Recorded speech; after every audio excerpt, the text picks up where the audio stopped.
Welcome to the Binge List. I'm your host, Paul Chappell. And today I kind of wanted to respond to some of the hysteria about Louis C.K. returning the stage. I mean, they've been talking about this for a couple months, but it really went up to a few degrees after one of his comedy sets, his new comedy sets, was released on YouTube. And, he had a couple of jokes where he made fun of the Parkland shooting survivors, and he made fun of pretty much millennial. It was more of a millennial joke, but he was trying to joking about kids being so outraged about gender pronouns and stuff like that. So, the internet responded badly because, as you know, he did lose all his gigs.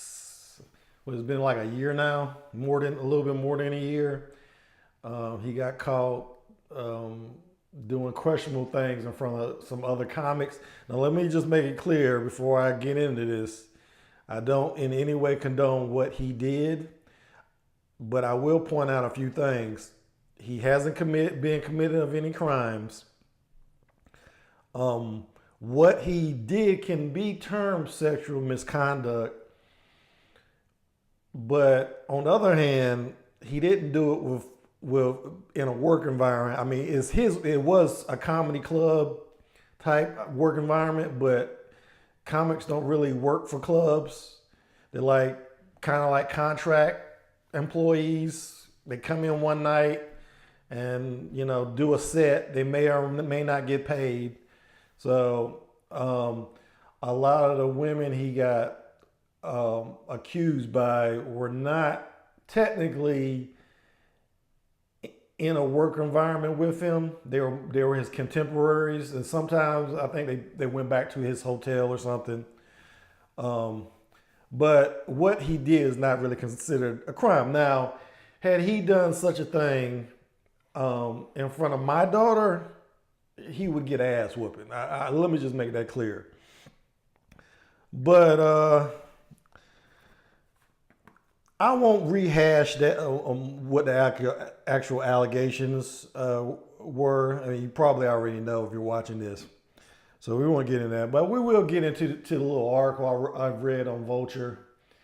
Let me just tab on over and just first of all, let me just point out the title of this particular article: "The Real Louis C.K. is finally standing up." So who's the real Louis C.K., y'all? Let me go ahead and read a little bit of this. "The latest installment of Louis C.K.'s Here I Come, Ready or Not tour." Okay, that's kind of funny. Was a 48-minute set performed at a Levittown, New York comedy club. It seemed to announce a new persona for the comedian and filmmaker, one that could be summed up as reactionary blowhard uncle, but with a comic timing. Okay, so right here, I just want to make a point. Whoever wrote this article obviously doesn't know Louis C.K. because I've been listening to Louis C.K. for a number of years now, and he's always been that reactionary blowhard uncle. Now, the actor does concede that he's pretty much dropped all semblance that he's some caring, woke guy, but he was never really that woke. If you want to say he was woke. Louis C.K. has always said controversial things. I will say though, one of his comedy bits was about the first time Wi-Fi was allowed on a plane, or the technology was used on a plane, and the whole gist of the comedy bit is that one of the other passengers on the plane got pissed off because the Wi-Fi wasn't working. Give it a second, would you? Could you give it a second? It's going to space. Can you give it a second to get back from space? Is the speed of light too slow for you, you non-contributing product sponge? Can you just wait? And he clearly was saying that he observed the passenger being upset about this. But later down the road, he finally admitted that he was actually the one that was pissed off in that scenario. So yes, he does drop the pretense in this comedy special that, he's observing this, he's a passive observer of someone else's actions. And everything he does say is coming from him. And he pretty much says during the comedy special that, look, there's nothing they can take away from me. So why not say this stuff? Okay, so on that hand, the writer does have a point. But on the other hand, he's never really been woke. I heard Louis C.K. tell a pedophile joke when he did Saturday Night Live. Okay? The man, and it was funny. Okay?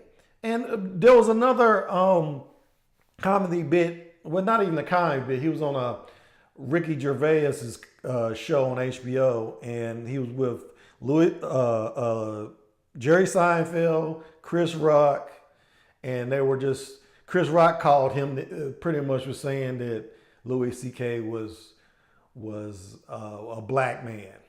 And Louis C.K. says, well, you're calling me an N-word? He actually said the N-word. So there's a lot of outrage about that recently too. But I just want to point out, this clip has been on YouTube for years. I even watched it several months ago because I watched Bill Burr, a lot of his stuff on YouTube. And as you know about YouTube, other stuff related to whatever you like to watch will come up in your feed. And so a lot of Louis C.K. stuff started coming up in my feed, as well as Chris Rock stuff, because I also watch Chris Rock stuff. But, so I had watched this show already, and I was not offended, because my thing with comedians is you go to a comedy show to be shocked, okay? There wouldn't be a whole lot of point in comedy, a lot of comedy that most people enjoy if you wasn't being shocked. But let's get to what he actually said. So I'm going to play the actual YouTube clip that outraged so many people. And my mouse is not working. It never works when I do these shows. Okay, here it goes. I don't know, they testified in front of Congress, these kids? What are you doing? You're young, you should be crazy. You should be unhinged. Not in a suit saying, I'm here to tell you. You're not interesting. Because you went to a high school where kids got shot? Why does that mean I have to listen to you? How does that make you interesting? You didn't get shot, you pushed some fat kid in the way, and then now I gotta listen to you talking? Everybody gets upset when there's a shooting at a high school. I don't really see why it's any worse than anybody else dying. I don't. Because a lot of people die. Every day, 7,500 people die in America, okay? So that day, 17 kids got shot in a school. 75, what about the other 7,500 people? They didn't die in their sleep. Some of them got electrocuted by their parents.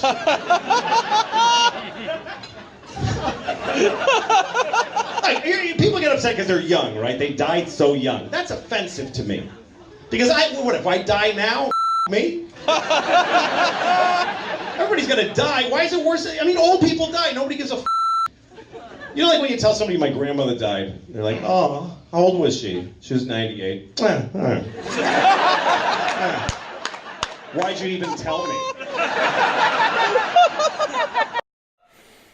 Okay, I just want to point out, did you hear that person laughing in the background? That was not Louis C.K. That was the audience. The audience was now, whether the jokes were actually funny, I've heard him tell better jokes. I just put it that way. But the crowd was eating it up. And just to finish with this, pointing out this, picking apart this Vulture article. The writer concludes. Let me go back. My mouse will let me.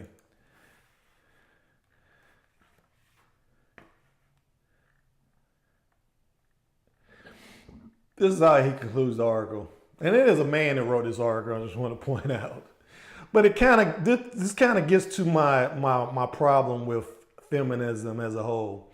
This concludes the last thing I'll ever write about Kevin Spacey or Louis C.K. until they're sentenced in courts of laws, or I have to write their obituaries. Now that's a little bit harsh, and I don't think the writer really understands how Louis C.K. first of all became popular, because Louis C.K. didn't even become a thing until he started releasing comedy albums on his website. He released his debut comedy album, released in 2001. It was called Live in Houston.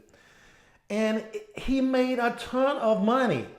Okay? So this writer's he's gonna be writing about Louis C.K. again. I guarantee you. Cause you heard the people in the background. They were eating it up. Okay? But he and I also point out, he also used to do his stand-up, and he had direct to fan sales on his website. So, he bypassed Ticketmaster. Okay, so that's how he got his start. So you think he's going away? I don't think he's going away. So my problem with these writers is they think they're hurting Louis C.K. by doing these articles, these outrage articles. You're actually helping them. Every show he does now is going to be, I guarantee he's going to be sold out. And there's another article over on Jezebel that kind of goes over the same territory of the other article. Louis C.K.'s rebrand is old crank. Okay, whatever. But you can go to the end here, and this is a female woman writing this article. What Louis C.K. has done with his continued freedom to perform is not build and grow from his mistakes, but dig into his heels into them. It's not a question of whether or not he's allowed to perform, but if his work even deserves a stage at all at this point. And if he's performing a set that sounds like I could hear it at my local bar, I'm pretty sure he doesn't. If CK doesn't give a shit, maybe comedy clubs will learn that he should probably not be giving a shit in private.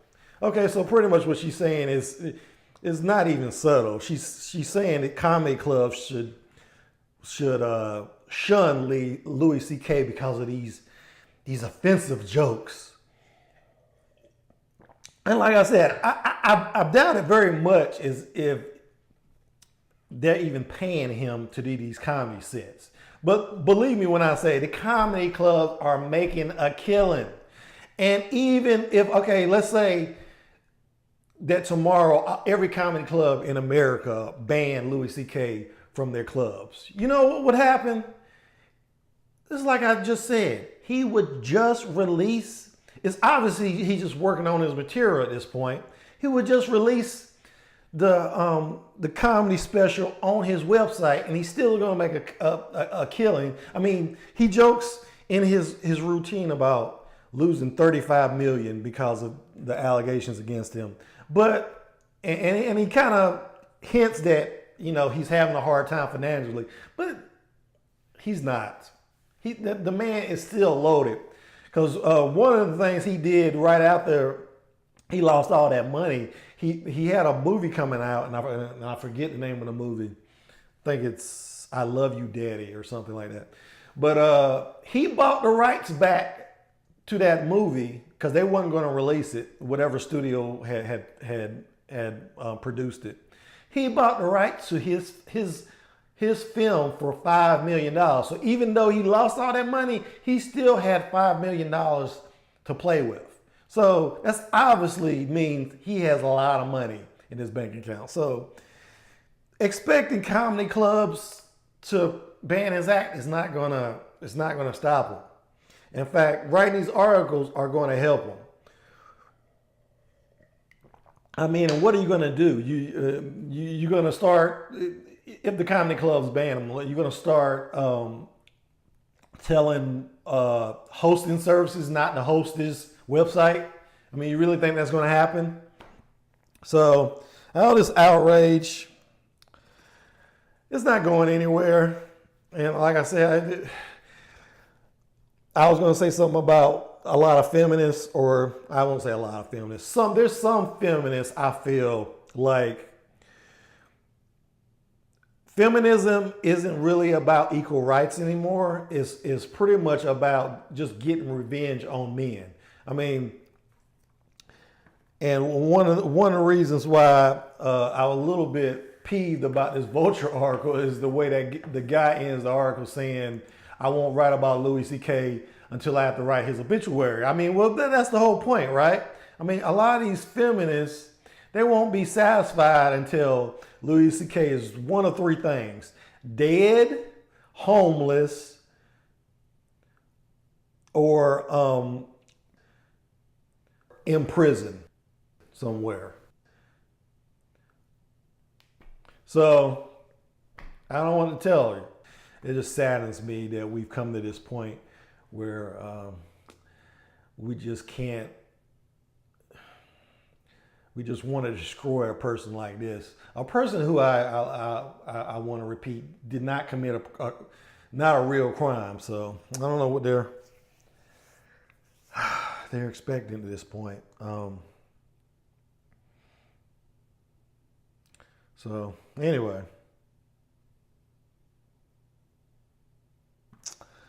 That's all I really got for today. So I just want to thank my new subscribers and encourage other subscribers, if you like this show, come on in. It's plenty room here on my YouTube channel for more subscribers. So if you haven't already subscribed, go ahead and hit that subscribe button. And I will see you when I see you. Thanks for watching.